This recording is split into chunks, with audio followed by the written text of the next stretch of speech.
ഒരു ആശയത്തെക്കുറിച്ച് സംസാരിക്കാം എന്നാണ് ഈ ശീർഷകം മുൻനിർത്തി ഞാൻ ആലോചിച്ചിട്ടുള്ളത്. സ്വാതന്ത്ര്യം, ജനാധിപത്യം, സർഗാത്മകത എന്നിങ്ങനെ പ്രത്യക്ഷത്തിൽ ചിലയിടങ്ങളിൽ പരസ്പര ബന്ധമുള്ളതും കുറേയേറെ വ്യത്യാസമുള്ളതുമായ ഒരു ആശയവ്യൂഹമാണ് ഈ വാക്കുകൾക്ക് പിന്നിലുള്ളത്. ജനാധിപത്യവും സർഗാത്മകതയും അങ്ങനെ നേർക്ക് നേരെ വരുന്ന പദങ്ങളല്ല. സ്വാതന്ത്ര്യവും ജനാധിപത്യവുമാകട്ടെ വളരെ കൂടുതൽ ബന്ധപ്പെട്ട് കിടക്കുന്ന പദങ്ങളാണ്.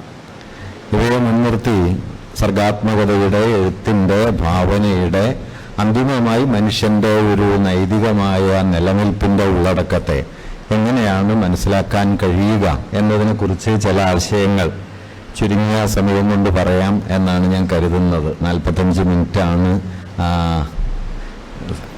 അശോക് മാഷ് പറഞ്ഞത്. എന്നെ സംബന്ധിച്ചാണെങ്കിൽ ഇത് തുടങ്ങാനുള്ളൊരു സമയമേ ആകുന്നുള്ളൂ. പണ്ട് മാർസ് ഒന്നാം ഇന്റർനാഷണലിൻ്റെ സമയത്ത് ഒന്നാം ഇന്റർനാഷണലിൽ വലിയ തർക്കം വന്നു. ഈ അനാർക്കിസ്റ്റുകളും മാർസിൻ്റെ അനുയായികളും ഒക്കെ തമ്മിലൊരു തർക്കം വന്നു. അതെന്താന്ന് വെച്ചാൽ ഏതാണ് വിപ്ലവത്തിൻ്റെ മാർഗം? ഇപ്പം അനാർക്കിസ്റ്റുകൾ മുതലാളിമാരെ ആക്രമിക്കുക, സ്ഥാപനങ്ങൾ തകർക്കുക തുടങ്ങിയ വഴികളായിരുന്നു. മാർക്സ് പറഞ്ഞു അങ്ങനെ വ്യക്തിഗതമായ ശ്രമങ്ങൾ കൊണ്ട് ഫലമൊന്നുമില്ല, വ്യവസ്ഥാപരമായ തിരുത്തലാണ് ആവശ്യം, അതിന് പ്രസ്ഥാനം വേണം, പ്രസ്ഥാനം കെട്ടിപ്പടുക്കലാണ് പ്രധാനം എന്നൊരു കാഴ്ചപ്പാട് മാർക്സ് എടുത്തു. ഒന്നാം ഇന്റർനാഷണലിലെ ഒരു സമ്മേളനത്തിൽ ഈ തർക്കം മൂത്ത സമയത്ത് മാർക്സ് എന്ന മൂലധനം എഴുതിക്കൊണ്ടിരിക്കുന്ന കാലമാണ്.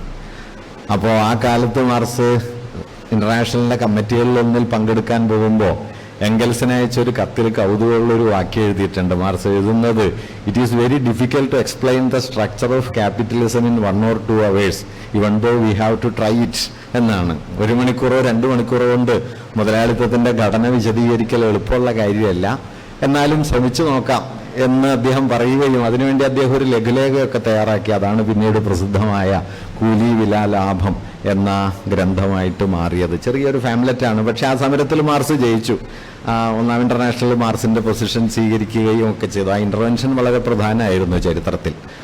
അതുപോലൊരു കാര്യമാണ് വാസ്തവത്തിൽ ഈ 45 മിനിറ്റ് കൊണ്ട് ഈ കാര്യം പറഞ്ഞെത്തിക്കുക എന്നുള്ളത്. ചില ആശയങ്ങൾ മാത്രം പറയാം എന്നാണ് ഞാൻ കരുതുന്നത്. ഇപ്പം എന്താണ് സ്വാതന്ത്ര്യം എന്ന ചോദ്യത്തിന് വളരെ അസാധാരണമായ ഒരു ഉത്തരം മാർക്സ് ഒരിക്കൽ നൽകുന്നുണ്ട്. അത് ഒരാൾ രാവിലെ മീൻ പിടിക്കാൻ പോവുകയും ഉച്ചയ്ക്ക് സാഹിത്യം വായിക്കുകയും വൈകുന്നേരം ഗുസ്തിക്ക് പോവുകയും പിന്നീട് തത്വചിന്തയിൽ ഏർപ്പെടുകയും ഒക്കെ ചെയ്യുന്നതാണ് സ്വാതന്ത്ര്യം എന്നാണ്. ഇത് വളരെ വ്യത്യസ്തമായ ഒരു വിശദീകരണമാണ്. കാരണം സ്വാതന്ത്ര്യം എന്ന് പറയുന്നത് വാസ്തവത്തിൽ മാനുഷികമായ സാധ്യതകളുടെ പൂർണ്ണമായൊരു ആവിഷ്കാരമായിരിക്കാൻ ഒരു മനുഷ്യന് കഴിയുക എന്നതാണ് സ്വാതന്ത്ര്യം എന്നാണ് മാർക്സ് കരുതുന്നത്. നമ്മളിപ്പോൾ അങ്ങനെ കരുതുന്നില്ല. മീൻ പിടിക്കുന്ന ആൾ മീൻ പിടിച്ചുകൊണ്ടേയിരിക്കും, ഗുസ്തിക്കാരൻ ഗുസ്തി പിടിച്ചുകൊണ്ടേയിരിക്കും, തത്വചിന്തകർ തത്വചിന്തയിൽ ഏർപ്പെട്ടുകൊണ്ടിരിക്കും, സാഹിത്യം പറയുന്നവർ സാഹിത്യം പറയും എന്ന നിലയിൽ മനുഷ്യാവസ്ഥ വിഭജിതമായിരിക്കുന്നു. ഈ വിഭജിതാവസ്ഥയ്ക്ക് പുറത്തു കിടക്കണം. അതാണ് സ്വാതന്ത്ര്യത്തിൻ്റെ പരമമായ ഒരു സാധ്യത എന്നാണ് മാർക്സ് പറയുന്ന ഒരു കാര്യം. ഈ സ്വാതന്ത്ര്യത്തിൻ്റെ പരമമായൊരു സാധ്യതയിലേക്ക് വാസ്തവത്തിൽ നമുക്ക് കടക്കാൻ പറ്റില്ല. കാരണം മാർക്സ് അന്യവൽകൃത അവസ്ഥ എന്ന് പറയുന്നത് മാനുഷികമായ സാധ്യതകളുടെ ഈ വിപുല ലോകങ്ങളിൽ ഏതെങ്കിലും ഒന്നിലോ മറ്റോ ഉറച്ചു നിന്ന് അതിൽ തൻ്റെ സ്വത്വത്തെ, തൻ്റെ ഉണ്മയെ സ്ഥാപിച്ചെടുത്തുകൊണ്ടാണ് നമ്മളൊക്കെ ജീവിക്കുന്നത്. അതുകൊണ്ട് ചിത്രകാരൻ ചിത്രകാരനാണ്, അധ്യാപകൻ അധ്യാപകനാണ്, ഒരു പണിയെടുക്കുന്ന ആൾ ആ പണിയെടുക്കുന്ന ആളാണ്. അതിനപ്പുറത്തേക്കും ഇപ്പുറത്തേക്കും അയാൾ നീങ്ങുന്നതിനെക്കുറിച്ച് നമ്മൾ ആലോചിക്കുന്നില്ല. നീങ്ങിയാൽ അതൊരു തെറ്റാണ് എന്നെങ്കിലും കരുതാൻ ധാരാളം പേർക്ക് കഴിയുകയും ചെയ്യും. പക്ഷെ മാർക്സ് കരുതിയത് സ്വാതന്ത്ര്യം എന്ന് പറയുന്നത് ഈ സാധ്യതകളെ അത്രയും പ്രകാശിപ്പിക്കലാണ്, ഈ സാധ്യതകളെ ഉൾക്കൊള്ളലാണ്. അതുകൊണ്ട് ഒരു കവിയിൽ ഒരു ഗുസ്തിക്കാരനോ, ഒരു ഗുസ്തിക്കാരനിൽ ഒരു വലിയ സംഗീതജ്ഞനോ, ഒരു സംഗീതജ്ഞനിൽ ഒരു വലിയ തത്വചിന്തകനോ പ്രവർത്തിക്കാൻ തുടങ്ങുമ്പോൾ ആ മനുഷ്യൻ സ്വാതന്ത്ര്യത്തിലേക്ക് നീങ്ങുന്നു. കാരണം തൻ്റെ നിലനിൽപ്പിൻ്റെ ആധാരത്തെ തന്നെ അയാൾ തുറക്കുന്നു. തൻ്റെ നിലനിൽപ്പിൻ്റെ ആധാരത്തെ അടഞ്ഞു പോകാൻ അനുവദിക്കുന്നില്ല, ഒരിടത്ത് കെട്ടിത്തളയാൻ അനുവദിക്കുന്നില്ല, നിന്നിടത്ത് നിൽക്കുന്നില്ല.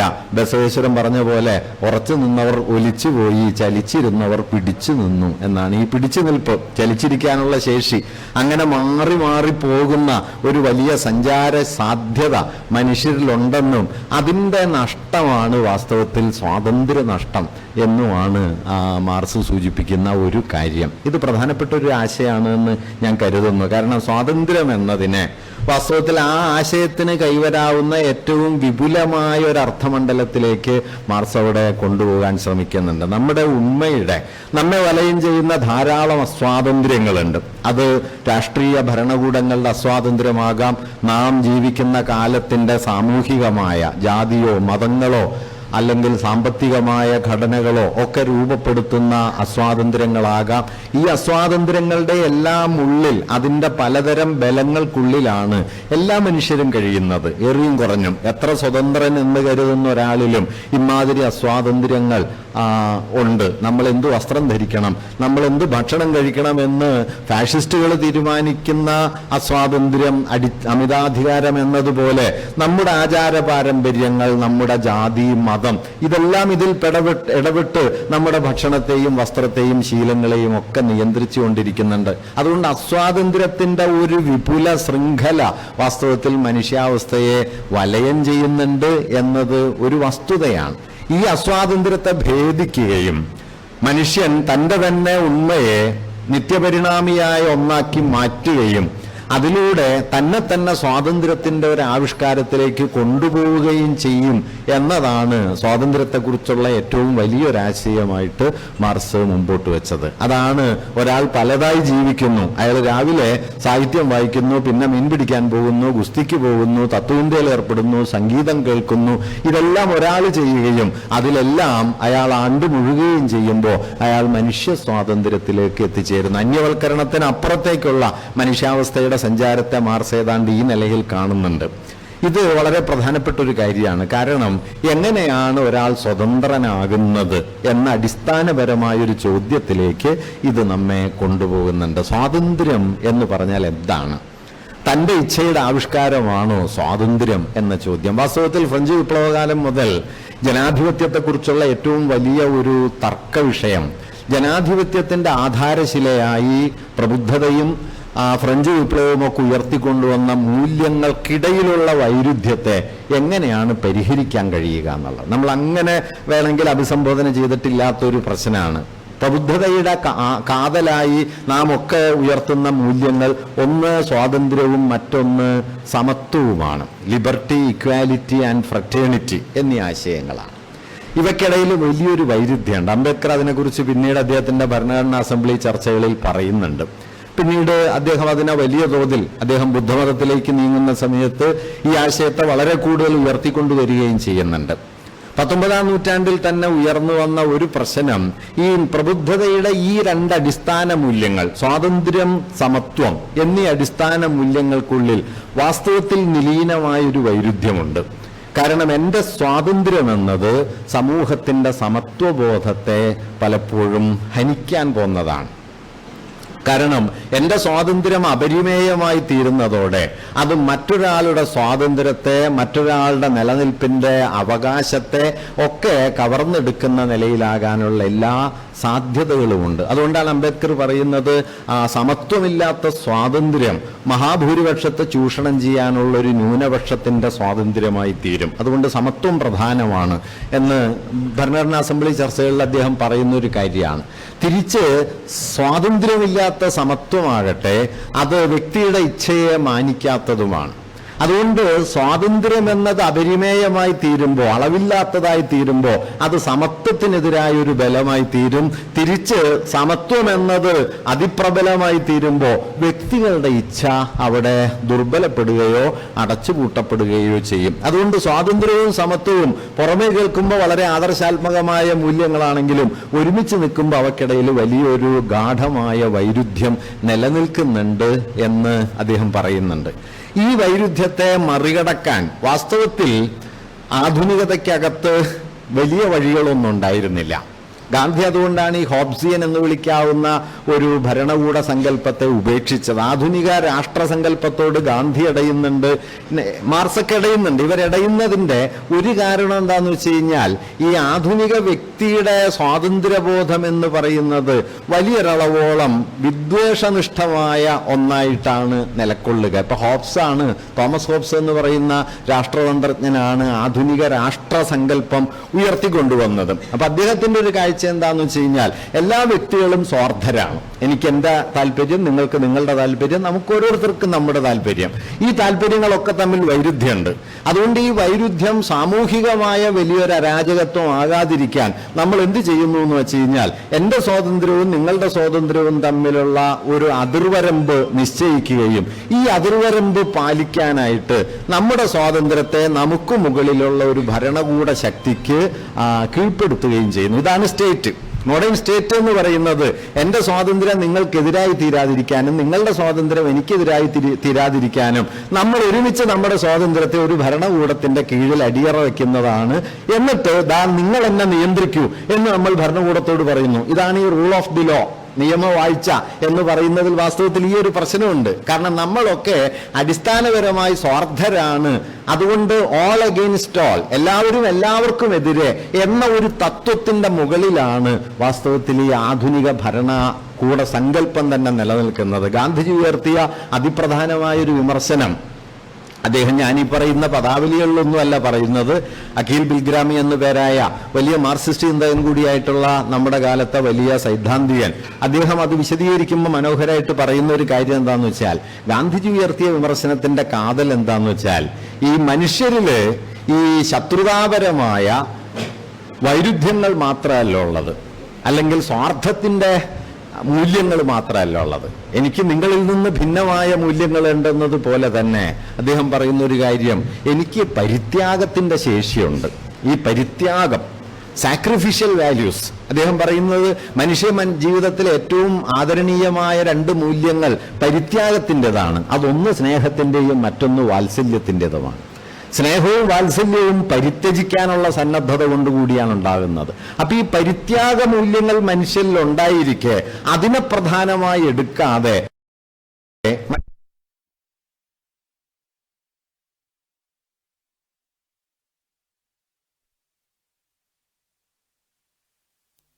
നിർവചിക്കുകയും ഈ സ്വാർത്ഥമാണ് മാനുഷികതയുടെ ആധാരമെന്ന് കരുതുകയും ചെയ്യുന്നത് വഴി വാസ്തവത്തിൽ ആധുനിക ഭരണ സങ്കല്പം തന്നെ മനുഷ്യവിരുദ്ധമാണ് എന്ന ഒരാശയം അദ്ദേഹം ഉയർത്തിക്കൊണ്ടുവരുന്നുണ്ട്. ഇതാണ് ഗാന്ധിജി ഭരണകൂടത്തിനെതിരെ ഉയർത്തുന്ന വിമർശനത്തിന്റെ ഗൗരവമേറിയ ഒരു അടിസ്ഥാനം.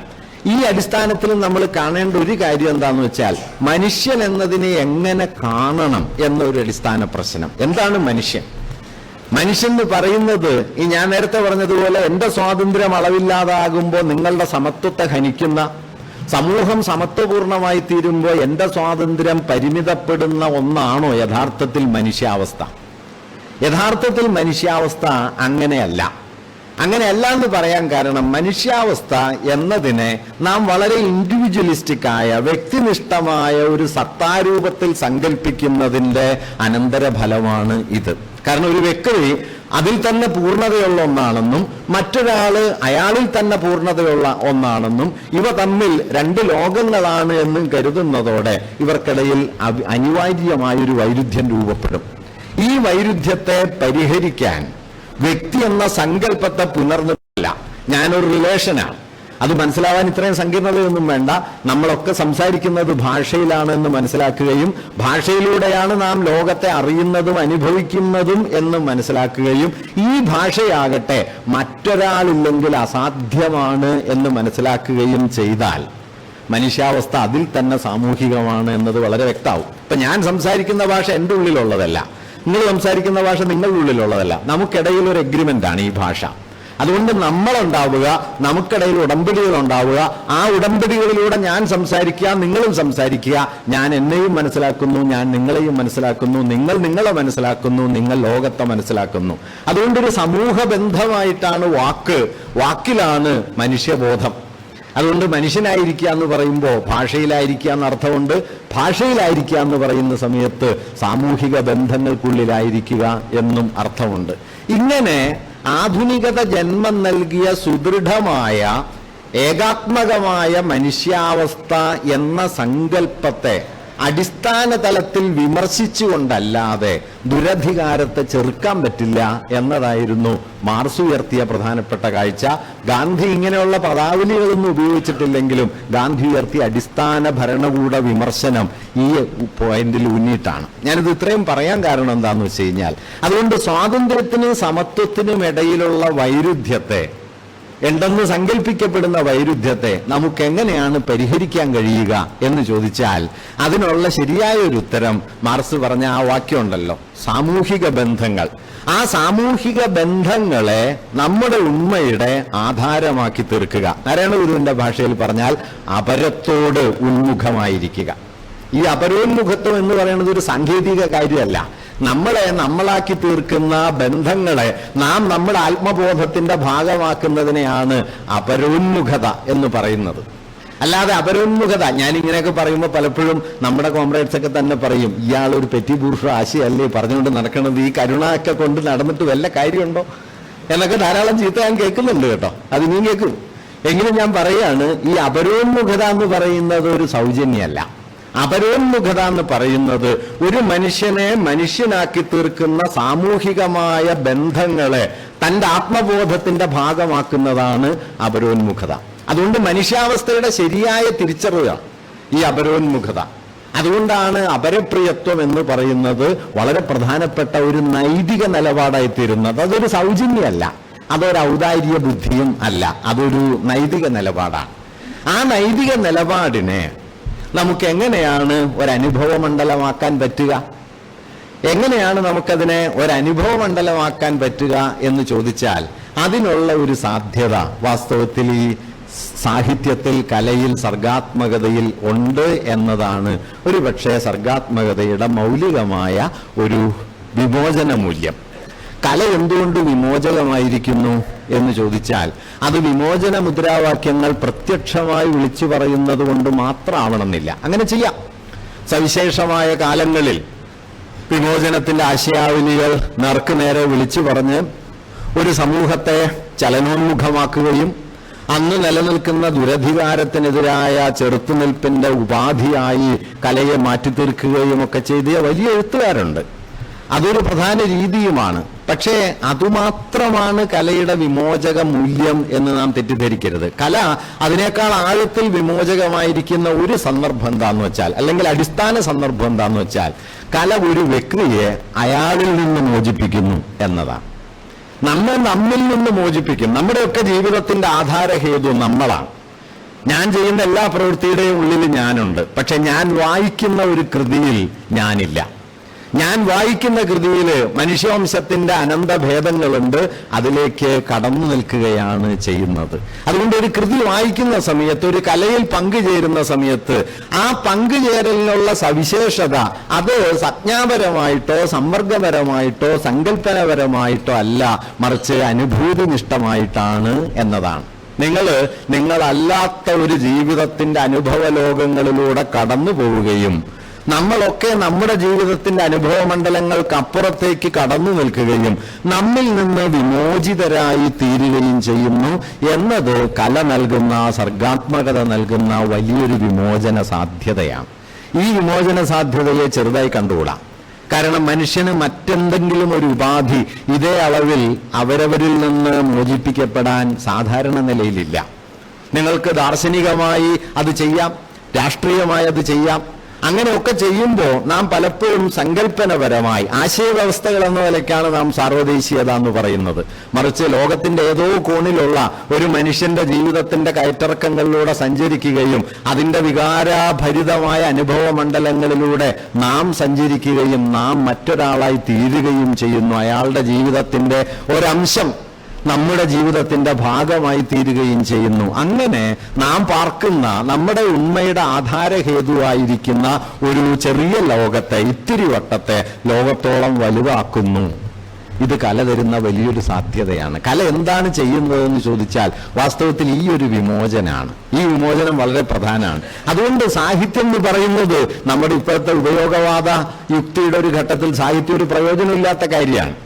കാരണം സാഹിത്യം വായിച്ചിട്ട് എന്ത് കിട്ടാനാണ്, കലയിൽ പ്രവർത്തിച്ചിട്ട് എന്ത് കിട്ടാനാണ് എന്ന് ചോദിക്കുന്നുണ്ട്. എൻ്റെ സുഹൃത്തു കൂടിയായിട്ട് ഞങ്ങളുടെ സർവകലാശാലയിലെ അധ്യാപകരിലെ പ്രധാനിയായിട്ടുള്ള പവിത്രൻ സാഹിത്യത്തെക്കുറിച്ച് എഴുതുമ്പോൾ പറഞ്ഞൊരു വാക്യം, മനോഹരമായ വാക്യമാണ്, മനുഷ്യന്റെ ആത്മനിഷ്ഠതയുടെ ചരിത്രമാണ് സാഹിത്യം. കലയും സാഹിത്യവും മനുഷ്യന്റെ ആത്മനിഷ്ഠതയുടെ ചരിത്രമാണ്.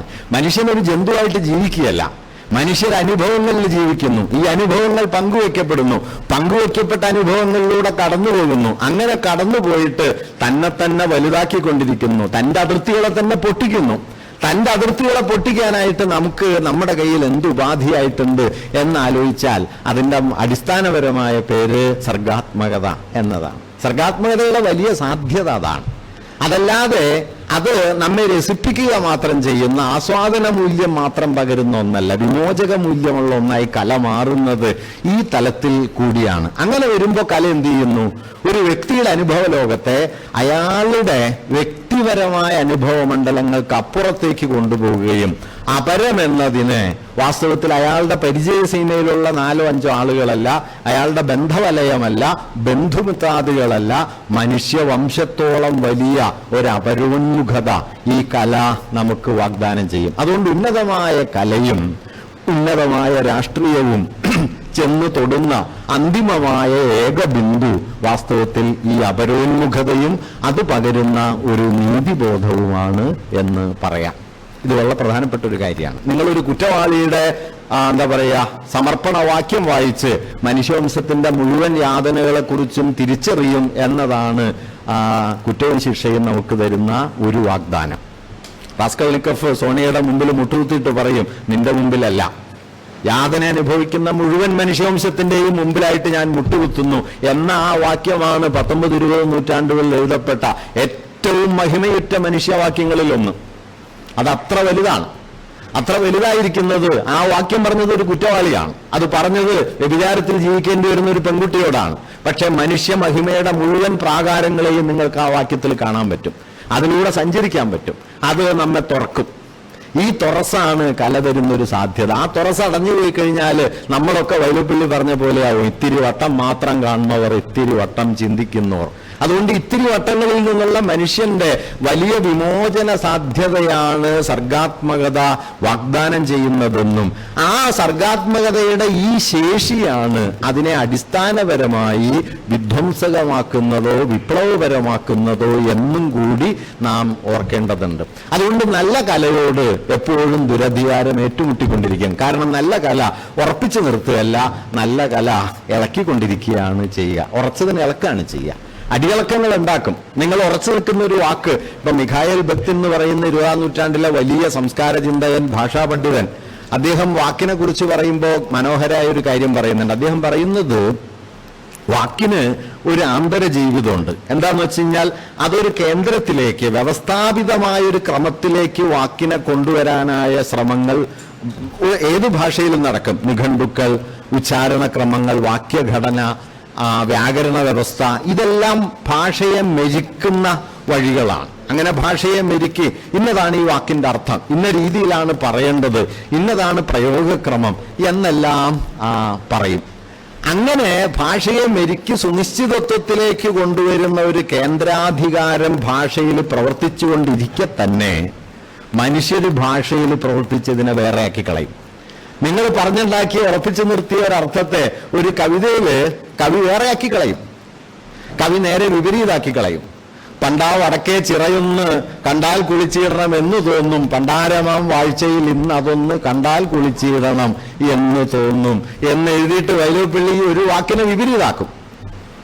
ഉടനീളം നിങ്ങൾക്കിത് കാണാൻ പറ്റും. ബസ് വന്നുപോയി, ദൂരാലിരമ്പം കേൾപ്പു, വേഷം വിസ്തരിച്ചത് പോരും അമ്പലത്തിലേക്കല്ലേ, പിന്നെയും ചന്തം ചാർത്തി തങ്ങി നീ ഭദ്രേ. ഭദ്രേനൊക്കെ വെറുതെ പറയണമെന്ന് കേട്ടോ, ആ പ്രയോഗമൊക്കെ ഭയങ്കര തമാശയാ, മുടിഞ്ഞടിയാ. അപ്പോഴാ പിന്നെയും ചന്തം ചാർത്തി തങ്ങി നീ ഭദ്രേ, ബസ് വന്നു പോയി സവിഷാദം എന്ന് നാം ആലിൻ ചോട്ടിൽ. ഒരു കോമയിട്ട് വിപരീതാക്കി. ഇങ്ങനെ ഒരു വാക്ക് അതിനെ തന്നെ തിരുത്തും.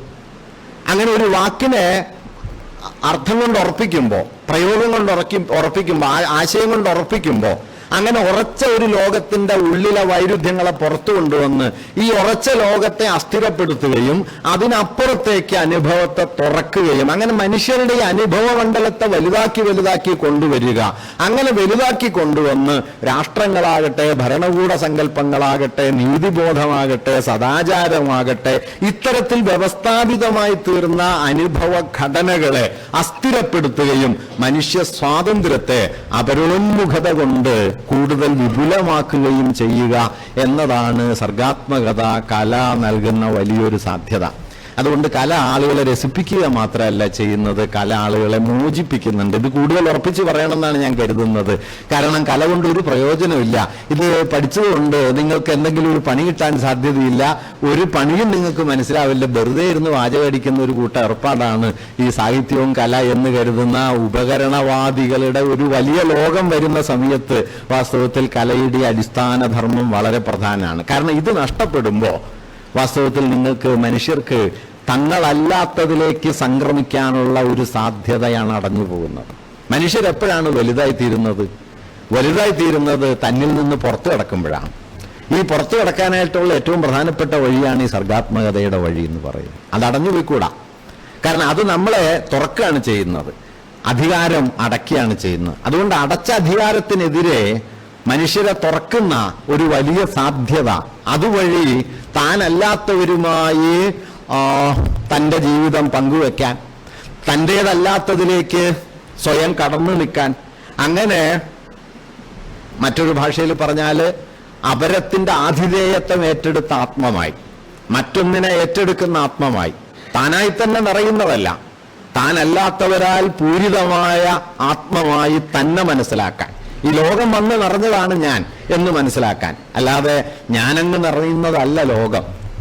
KGS കവിതയിൽ ചോദിക്കുന്നുണ്ട്, ആരോടാണ് ഏറ്റവും കൂടുതൽ ഇഷ്ടം? എന്നോട്. അത് കഴിഞ്ഞാലോ? അത് കഴിയുന്നില്ലല്ലോ എന്നാണ്. അങ്ങനെയാണ്. ഇത് കഴിയുന്നിട്ട് കൊണ്ട് വേറൊരാൾ ഇഷ്ടപ്പെടാൻ. അങ്ങനെ താനായി ലോകത്ത് നിറയല്ല, ലോകം വന്ന് നിറയുന്നതാണ് താനെന്ന് അനുഭവപ്പെടാൻ. ഈ അനുഭവ മൂല്യം പ്രധാനമാണ് കേട്ടോ. അനുഭവ മൂല്യം വില കുറഞ്ഞതും ആദർശം പ്രധാനമായി തീരുമ്പോൾ വാസ്തവത്തിൽ വലിയ നഷ്ടം വരും. ആദർശം പ്രധാനമായതായിരുന്നു ശങ്കരാചാര്യര്, അനുഭവ മൂല്യം വലുതായതായിരുന്നു നാരായണഗുരു. വ്യത്യാസം മനസ്സിലാവുന്ന കരുതാം. ശങ്കരന് ഇത്ര അദ്വൈതം പറഞ്ഞിട്ടും ജാതി പ്രശ്നമാണെന്ന് തോന്നിയില്ല. ഗുരുവിന് പക്ഷെ ആദ്യം തോന്നിയത് അദ്വൈതമാണെങ്കിൽ ആദ്യം ജാതി പോകണം. അതുകൊണ്ട് ഒരു അനുഭവത്തെ, ഒരു ആശയത്തെ നിങ്ങൾ അനുഭവ മൂല്യമാക്കി കഴിഞ്ഞാൽ ആ ആശയം പ്രവർത്തിക്കാൻ തുടങ്ങും. ആദർശമായാലും സെമിനാറിൽ പ്രസംഗത്തിൽ അവസാനിക്കും. അതുകൊണ്ട് ഈ അനുഭവമൂല്യം എന്ന് പറയുന്നത് വാസ്തവത്തിൽ പ്രധാനപ്പെട്ട കാര്യമാണ്. അപരോന്മുഖത ഒരു ആദർശമാണോ? അപരോന്മുഖത ഒരു ജനതയുടെ അനുഭവമൂല്യമാണോ? അനുഭവമൂല്യമാക്കുന്ന ഇടത്തെയാണ് നമ്മൾ സർഗാത്മകത എന്ന് പറയുന്നത്. ഈ സർഗാത്മകതയ്ക്ക് അതുകൊണ്ട് ആഴത്തിലൊരു ജനാധിപത്യമുണ്ട്. അതെന്താണെന്ന് വെച്ചാൽ അത് നമ്മളല്ലാത്തവരിലേക്ക് കൊണ്ടുപോകുന്ന, ചേർത്ത് വയ്ക്കുന്ന ഒരു ഘടകമായിരിക്കുന്നു. അവിടെ ജനാധിപത്യത്തെ എങ്ങനെ മനസ്സിലാക്കണം എന്നതും പ്രധാനപ്പെട്ട ഒരു കാര്യമാണ്. അതുകൂടി പറഞ്ഞിട്ട് ഞാനിത് അവസാനിപ്പിക്കാം. ജനാധിപത്യം എന്നത് ഭൂരിപക്ഷ ഹിതമാണ് എന്ന് നാം സാധാരണ ധരിച്ചു പോരാറുണ്ട്. വാസ്തവത്തിൽ ജനാധിപത്യത്തിന്റെ ഒരു നിർവഹണ തന്ത്രമാണ് ഭൂരിപക്ഷം എന്നത്. അത് അതിന്റെ അടിസ്ഥാന തത്വമല്ല. അടിസ്ഥാന തത്വമായി കഴിഞ്ഞാൽ പിന്നെ അത് നിലനിൽക്കില്ല. വാസ്തവത്തിൽ ഇന്ത്യൻ ഭരണഘടനയുടെ ഏറ്റവും വലിയ സവിശേഷത എന്താണെന്ന് വെച്ചാൽ അത് ജനാധിപത്യത്തെ കൗണ്ടർ മെജോറിറ്റേറിയനായ ഒരു കേന്ദ്രത്തിൽ കൊണ്ടുവന്ന് നിർത്താൻ ശ്രമിക്കുന്നുണ്ടെന്നുള്ളതാണ്. മെജോറിറ്റേറിയനിസം വാസ്തവത്തിൽ ഫാഷിസത്തിന്റെ തൊട്ടുപുറയിലുള്ള പടിയാണ്. അടുത്ത ചുവട് വെച്ചാൽ ഫാഷിസായി. കാരണം ഭൂരിപക്ഷവാദം എന്നത് ജനാധിപത്യമാവില്ല. നിങ്ങൾ 100 പേരുണ്ട്, 90 പേര് എന്ന് തീരുമാനിക്കുന്നു, ബാക്കി 10 പേരെ പുറത്താക്കുന്നു എന്നുള്ളത് ജനാധിപത്യമല്ല. അംബേദ്കർ അതുകൊണ്ടായി ജനാധിപത്യത്തെക്കുറിച്ച് പറഞ്ഞപ്പോൾ വളരെ മൗലികമായ ഒരു ആശയം അദ്ദേഹം പറയുന്നത് വ്യത്യസ്തരായിരിക്കാനും ആ വ്യത്യസ്തതയുടെ പേരിൽ വേട്ടയാടപ്പെടാതിരിക്കാനുമുള്ള അവകാശമാണ് ജനാധിപത്യം. അതുകൊണ്ടൊരു സമൂഹം ജനാധിപത്യപരമായി തീരുന്നത് ഭൂരിപക്ഷ ഹിതം നടപ്പാകുന്നത് കൊണ്ടല്ല, മറിച്ച് ഭൂരിപക്ഷേതരമായ ഒരു അഭിപ്രായത്തിനെ നിലനിർത്താൻ ആ സമൂഹത്തിന് എത്ര ശേഷിയുണ്ട് എന്നതിൻ്റെ അടിസ്ഥാനത്തിൽ. ഈ ശേഷിയെ ഒരു സമൂഹം ആർജിക്കുന്നത് എങ്ങനെയാണ് എന്നത് പരമപ്രധാനമായ ഒരു ചോദ്യമാണ്. ഈ ശേഷി ഒരു സമൂഹത്തിന് എങ്ങനെയാണ് കൈവരിക? അത് നമ്മൾ മറ്റൊരു നിലയ്ക്ക് ആലോചിക്കേണ്ട ഒരു കാര്യമാണ്. ഞാൻ സാഹിത്യത്തിന്റെ അനുഭവ മൂല്യം ജനാധിപത്യവുമായി ബന്ധമുള്ള ഒന്നാണ് എന്ന് പറയാൻ ശ്രമിക്കുന്നത് ഈ അടിസ്ഥാനത്തിലാണ്. അതെന്താന്ന് വെച്ചാൽ നമ്മുടേതല്ലാത്ത ഒരു ബോധ്യത്തെ, ജീവിത മൂല്യത്തെ നമ്മുടേതുപോലെ പരിഗണിക്കാനുള്ള ആഴമേറിയ ഒരു ധാർമ്മിക ബലം വാസ്തവത്തിൽ ജനാധിപത്യം നമ്മോട് ആവശ്യപ്പെടുന്നുണ്ട്. ജനാധിപത്യം ഒരു മോറൽ പ്രിൻസിപ്പിൾ കൂടിയാണ്, ഒരു എത്തിക്കൽ പൊസിഷനാണ്, അല്ലാതെ ഒരു ഭരണകൂട സമ്പ്രദായമല്ല. ആ ഭരണകൂട സമ്പ്രദായമായിട്ട് ജനാധിപത്യത്തെ മനസ്സിലാക്കിയാൽ ജനാധിപത്യം നിലനിൽക്കില്ല. ഭരണഘടനാ അസംബ്ലി ചർച്ചകളിൽ അംബേദ്കർ ഇത് അവതരിപ്പിക്കുന്ന സമയത്ത് പറയുന്ന ഏറ്റവും പ്രധാനപ്പെട്ട ഒരു കാര്യം, ഇന്ത്യൻ സമൂഹത്തിന് ജനാധിപത്യപരമായി നിലനിൽക്കാൻ സ്വയമേവ ശേഷിയില്ല. അദ്ദേഹം ഇത് അന്ന് പറയുന്നുണ്ട്. അദ്ദേഹം ഇന്ത്യൻ ജനാധിപത്യത്തെ കുറിച്ച് പറഞ്ഞ വലിയ താക്കീത് എന്തായിരുന്നു എന്ന് വെച്ചാൽ, പൊളിറ്റിക്കൽ മെജോറിറ്റി എന്നതിനെ കമ്മ്യൂണൽ മെജോറിറ്റി ആക്കാൻ ഇന്ത്യക്ക് വളരെ എളുപ്പം കഴിയും. രാഷ്ട്രീയ ഭൂരിപക്ഷത്തെ വർഗീയ ഭൂരിപക്ഷം കൊണ്ട് പകരം വെക്കാൻ കഴിയും. എന്നിട്ട് അദ്ദേഹം പറയുന്നുണ്ട്, രാഷ്ട്രീയ ഭൂരിപക്ഷത്തെ നിങ്ങൾക്ക് അസ്ഥിരപ്പെടുത്താം, രാഷ്ട്രീയ ഭൂരിപക്ഷം ഉണ്ടായി വരുന്നതാണ്, വർഗീയ ഭൂരിപക്ഷത്തെ നിങ്ങൾക്ക് അസ്ഥിരപ്പെടുത്താൻ കഴിയില്ല, വർഗീയ ഭൂരിപക്ഷത്തിലേക്കാണ് നിങ്ങൾ ജനിച്ചു വീഴുന്നത് തന്നെ. രാഷ്ട്രീയ ഭൂരിപക്ഷം തുറന്നതാണ്, ഇളകുന്നതാണ്, വർഗീയ ഭൂരിപക്ഷം അടഞ്ഞതാണ്, സ്ഥിരമാണ്. അതുകൊണ്ട് വർഗീയ ഭൂരിപക്ഷം ഉണ്ടാകാതിരിക്കുക എന്നത് ഒരു ജനാധിപത്യ സംവിധാനം നിലനിൽക്കണമെങ്കിൽ വളരെ മൗലികമായ ഒരു ആവശ്യമാണ് എന്ന് അദ്ദേഹം പറയുകയും അതിനുള്ളൊരു കരുതൽ എന്ന നിലയ്ക്ക് ഭരണഘടനാ അസംബ്ലി അംഗീകരിച്ചൊന്നുമില്ല, ഇന്ത്യൻ പാർലമെന്റിൽ അംഗങ്ങളാകാവുന്ന സവർണ ഹിന്ദുക്കളുടെ എണ്ണം ആദ്യം നിജപ്പെടുത്തണം എന്ന വ്യവസ്ഥ അദ്ദേഹം കൊണ്ടുവന്നു. എത്ര സവർണർക്ക് ഈ പാർലമെന്റിൽ വരാം? അത് വളരെ മർമ്മസ്പർശിയായ പ്രശ്നമാണ്. കാരണം കഴിഞ്ഞ പാർലമെന്റിൽ UP-യിൽ നിന്ന് 80 അംഗങ്ങളിൽ ഒരു മുസ്ലിം പോലും ഉണ്ടായിരുന്നില്ല. ഇപ്പൊ 4 പേരോ മറ്റോ ഉണ്ട്. അന്ന് ഒരാൾ പോലും ഇല്ല. UP-യിലെ ജനസംഖ്യയിൽ 15% മുസ്ലിങ്ങളുണ്ട്. ഒരു മുസ്ലിം പോലും പക്ഷേ പാർലമെന്റിൽ വന്നില്ല. കാരണം മെജോറിറ്റേറിയനിസം ജനാധിപത്യത്തിന്റെ വേഷത്തിൽ വരും. അതുകൊണ്ട് ഈ ഭിന്നതയെ മെയിൻറ്റെയിൻ ചെയ്യലാണ് ജനാധിപത്യം. ഈ ഭിന്നതയെ ഒരു സമൂഹ അനുഭവ തലത്തിൽ എങ്ങനെ മെയിൻറ്റെയിൻ ചെയ്യും? അതിനുള്ള ഏറ്റവും ആഴമേറിയ ഉപാധിയാണ് കല. കല പറയുന്നത് ഇതല്ല ജീവിതം. നിങ്ങൾ സ്നേഹത്തിന്റെ ഏറ്റവും പരമവിശിഷ്ടമായ രൂപം കാണുന്നത് എവിടെയാണോ, നമ്മൾ എങ്ങനെയാണോ അതിനെ മനസ്സിലാക്കുന്നത്, ഇതൊന്നുമല്ല കല മുമ്പിൽ കൊണ്ടുവരുന്നത്. ഒരു കൊലയാളി ഒരു വ്യഭിചാരിണിയായ പെൺകുട്ടിയുടെ മുമ്പിൽ ചെന്ന് മുട്ടുകുത്തുമ്പോൾ സ്നേഹത്തിന്റെ പരമമായ രൂപം വരുന്നു എന്നതാണ് കലയുടെ ഒരു സാധ്യത. അത് നമ്മുടെ അയൽവക്കത്താണെങ്കിൽ നമ്മൾ വകവെച്ചു കൊടുക്കൂല, കല പക്ഷെ വകവെച്ചു കൊടുക്കും. ബഷീർ ആകാശത്തേക്ക് ഒരു ചുവന്ന ഒരു ഉണങ്ങിയ ചുള്ളിക്കമ്പെടുത്തെറിയുന്നു, അത് പൊങ്ങിത്താഴുന്നു, അപ്പുറത്ത് നാരായണി കാണുന്നു. നാരായണി ഒരു ചുള്ളിക്കമ്പെടുത്തെറിയുന്നു, ബഷീർ ഉത്തരം കാണുന്നു, പ്രണയം. നമുക്കൊരു ചുള്ളിക്കമ്പുകൊണ്ട് പ്രണയത്തെ അടയാളപ്പെടുത്തുക ജീവിതത്തിൽ സാധ്യമല്ല. ഒറ്റക്കണ്ണം പോക്കരുടെ മകള് സൈനബ മണ്ടമുസ്തഫയെ പ്രേമിക്കുന്നുണ്ട്. പുട്ടുവിടുമ്പോൾ പുട്ടുകണയിൽ പൊടിയിട്ടിട്ട് ഒരു കോഴിമുട്ടയും കൂടി എടുത്തിട്ടിട്ട് വീണ്ടും പൊടി നിറച്ചിട്ട് ആവിയിൽ വേവിക്കും. വെന്ത് കഴിയുമ്പോൾ ഒരു പുഴുങ്ങിയ മുട്ട അതിനകത്തുണ്ടാവും. പ്രണയത്തിന്റെ അടയാളമാണ്. നിങ്ങൾ ആമോയ്ക്ക് പുഴുങ്ങിയ മുട്ട കൊടുത്ത് അന്ന് തീരും പ്രണയം. അപ്പോഴാണ് പ്രണയത്തിന്റെ അടയാളം. പ്രണയം വലുതാവുക. മനസ്സിലാവുന്നുണ്ടോ? കല എന്ത് ചെയ്യുന്നു? മനുഷ്യാനുഭവത്തെ വലുതാക്കുന്നു. ഒരു ഉണങ്ങിയ ചുള്ളിക്കമ്പായി, ഒരു പുഴുങ്ങിയ മുട്ടയായിട്ട്. കോവിലിൽ എഴുതുന്നു, പട്ടിയും അമ്മയാണ്, പട്ടിയും പെറുന്നു. ആ വാക്യത്തിന്റെ ആഘാതശേഷി എന്ത് മാരകമാണ്! നിങ്ങൾ അമ്മയെക്കുറിച്ച് പറയുന്ന എല്ലാ വ്യാജ സ്തുതികളും ഒറ്റ വാക്യത്തിൽ കോവിലം റദ്ദാക്കും. പട്ടിയും പെറുന്നു, പട്ടിയും അമ്മയാണ്. ഇത് കല തരുന്ന വലിയൊരു സാധ്യതയാണ്. അത് നാം ഉറച്ചു നിൽക്കുന്ന നമ്മുടെ മാതൃത്വത്തിന്റെ മുഴുവൻ പ്രകീർത്തനങ്ങളും റദ്ദായി പോകുന്ന ഒറ്റ വാക്യാണത്.